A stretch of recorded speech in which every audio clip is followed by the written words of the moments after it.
Ni barbecue.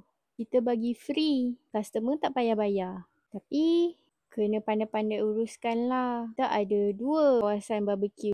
Sini satu, sana satu. Pakai satu cukup lah. Lagi satu tu bagi family lain pula. Barbecue kita tak sediakan gas api. Korang bawa sendiri, okay? Kita just sediakan tempat untuk korang berbarbecue je. Arang, daging, bahan-bahan masak. Itu korang sediakan sendiri. Okay? Pesan barbecue ni share tau. Share baik-baik. Kalau dah barbecue, tong sampah kat situ. Jom aku bawa. Sampah kat bawah. Situ. Jadi tolong buang sampah ke dalam tong sampah. Bukan di luar ya. Dalam tong sampah dah penuh. Kat ketat-ketat. Guna plastik sampah yang baru. Kalau tak cukup plastik sampah, boleh bagi tahu kita. Nanti kita bagi.